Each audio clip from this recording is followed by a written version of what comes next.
C'est l'histoire du Brosset que je vous raconte aujourd'hui. Le 12 juin 1846, le vicomte Adolphe de Poulpiquet du Halgouët, qui vient de finir de restaurer Très Grande Heure, achète à monsieur et madame de Bourblanc la terre du Brosset. Il décide alors de s'y installer. Il a 3 fils, une épouse, Guillemine de Kerbout, et 3 fils, Hippolyte qui a fait Saint-Cyr, Maurice qui a fait Polytechnique et Frédéric qui a fait Saint-Cyr. Les 3 sont des officiers de l'armée de l'empereur Napoléon III. En 1870, les 3 sont faits prisonniers. Hippolyte est même blessé. Maurice est lieutenant d'artillerie à l'école d'application de Metz et c'est là qu'il rencontre la jolie Alice de l'épée de la famille des Gargan, Vindel. Il l'épouse le 14 septembre 1879 en l'église Notre-Dame de Metz. La bénédiction est donnée par l'archevêque de Strasbourg. Il s'installe au Brosset. Et c'est là qu'arrivent les enfants. Paul en 1880, Anne, 82, 2 filles et après 3 garçons. Maurice, 84, Yves, 86 et Jacques, le petit dernier, qui naquit en 87.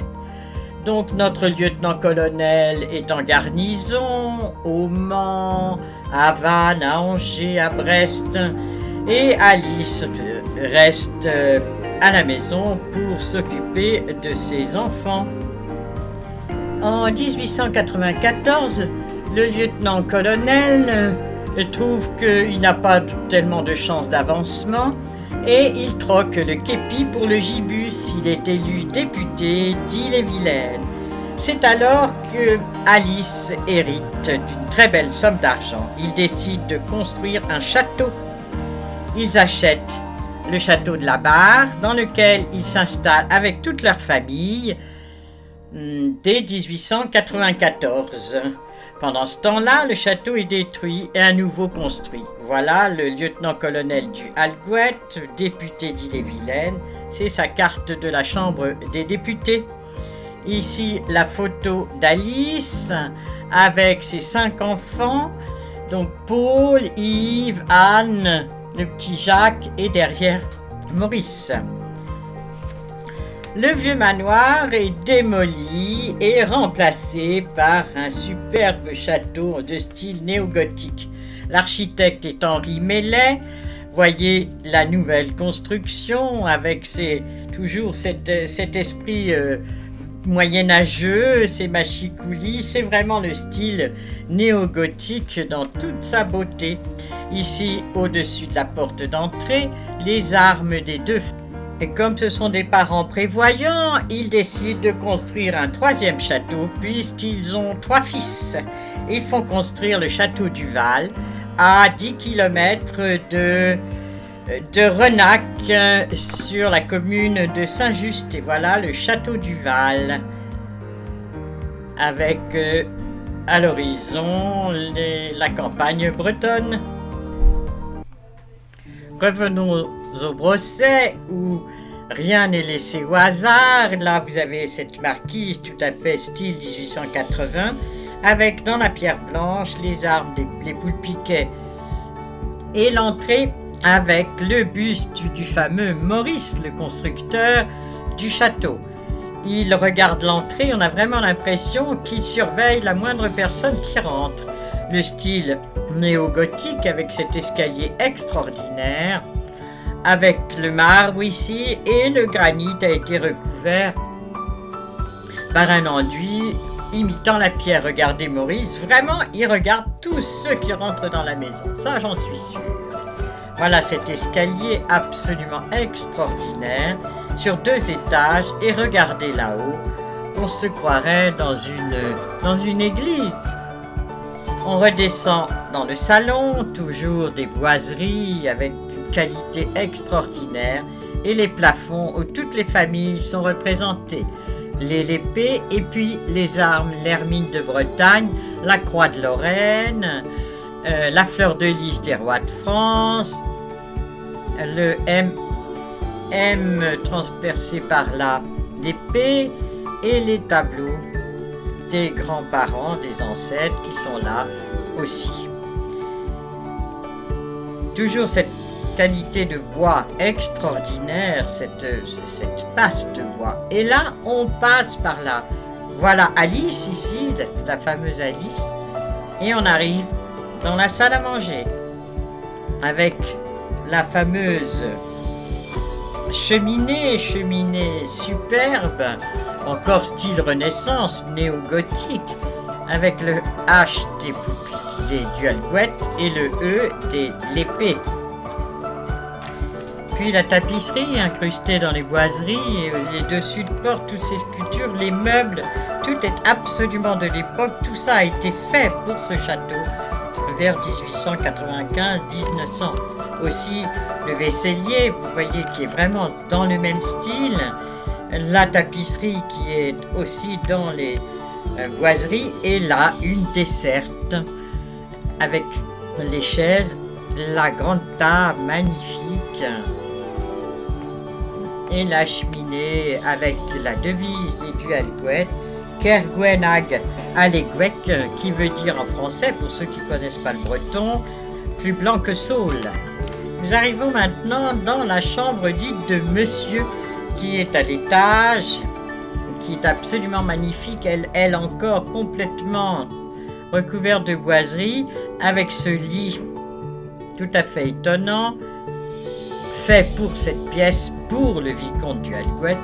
Et voilà les 3 poules piquets et toujours la fameuse devise Kergwenag Alegwek. Voilà tous les panneaux et la cheminée avec aussi le sarreguemines. Ça, on reconnaît la décoration de Madame qui arrivait de ce pays de l'Alsace. Regardez les sculptures des poutres, c'est tout à fait remarquable. Et tous les meubles sont faits dans le même style, c'est absolument magnifique. Et regardez là, ça ne se montre pas, c'est une poignée. Et on arrive au petit escalier qui permettait à monsieur de descendre dans la chambre de madame. Ça fait partie des secrets du château. Voilà la bibliothèque avec ses gros fauteuils confortables, les livres et le plafond tout neuf qui vient d'être restauré avec les armes des Drapeaux et des Duhalgouët et un HT Duhalgouët Tétinger. Voilà le coffre de marin et là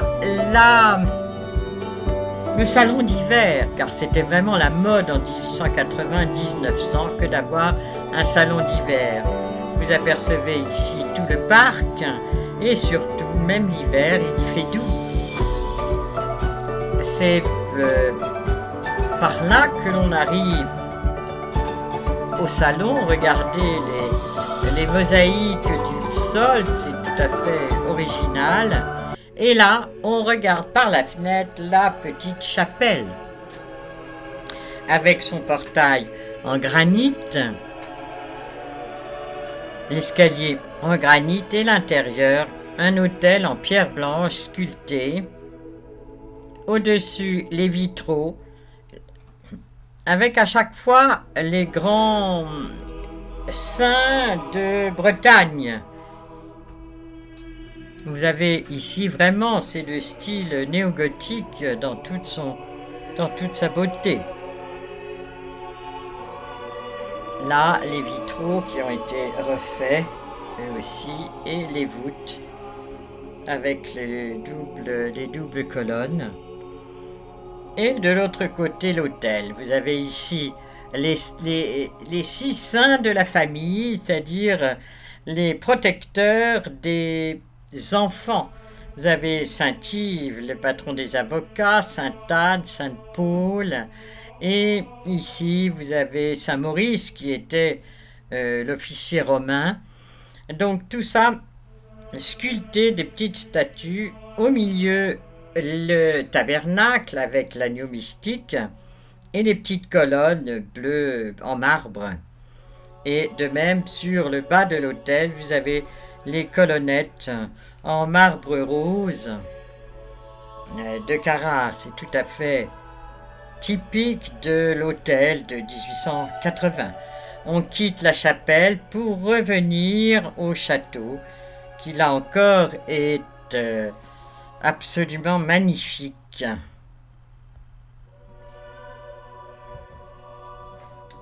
C'est donc là que les enfants grandissent.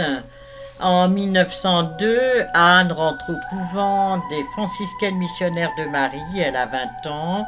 1905, la réélection du lieutenant-colonel avec un excellent score. Et puis 1908, c'est Yves qui épouse Fanny de Chavagnac, Maurice qui épouse Marguerite du Bueil de Pontbriand, Paul qui épouse Henri de Villeneuve, et donc la famille s'envole petit à petit. Jacques, lui, rentre au séminaire pour devenir prêtre.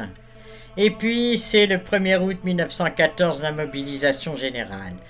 Maurice rejoint le 41e régiment d'infanterie de Rennes, Yves est lieutenant de cavalerie à Angers, Henri de Villeneuve est lieutenant de cavalerie à Vannes.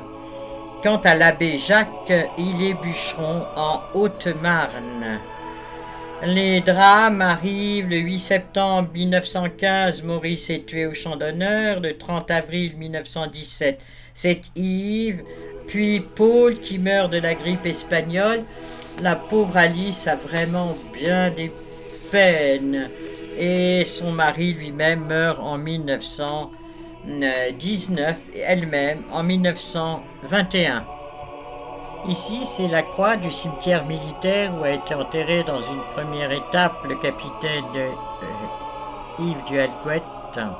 Et lorsque, quelques années après, les familles furent autorisées à reprendre les corps de leurs enfants, alors il a été enterré avec ses pères et mères et cousins et frères dans le caveau de famille de Renac. La vie reprend au Brosset avec Marguerite, qui est la veuve de Maurice et qui a son fils Michel. Ils habitent ici alors que Oval habite Yves et le château de la Barre est donné à Jacques le prêtre. Donc Michel fait ses études en Angleterre, puis ensuite le droit à Paris. Il lui-même est député, conseiller général, conseiller municipal. Il suit la tradition familiale de la politique. Il épouse Marguerite Marie de Goulaine le 26 août 1942. Il a 3 enfants, Ronald, Nathalie et Viviane. Viviane qui ne vit que quelques jours en 1946. Puis Ronald, à la mort de Michel, qui vit seul car il est divorcé de Marguerite Marie, il meurt en 1989 et à sa mort, c'est Ronald qui reprend le château. Puis ensuite, il le laisse passablement abandonné. Ronald a épousé le 10 janvier 1970 Véronique de Chabot-Dramecourt. Ils ont 3 enfants, Constant, Gilda et Corentine. En 2013, à la mort de Ronald, c'est Corentine qui reprend le Brosset en ruine et qui le retape et qui en fait le lieu magique qu'il est aujourd'hui. Je ne vous ai pas montré toutes les pièces, il faut que vous en ayez encore à découvrir lorsque vous viendrez dans ce coin de Bretagne.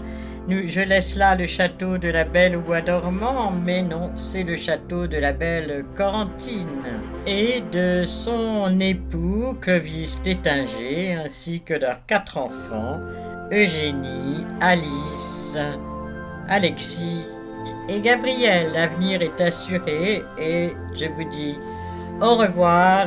Je regrette beaucoup de quitter cette jolie demeure et je vous donne rendez-vous pour une autre visite dans un autre lieu magique. À très bientôt. Au revoir.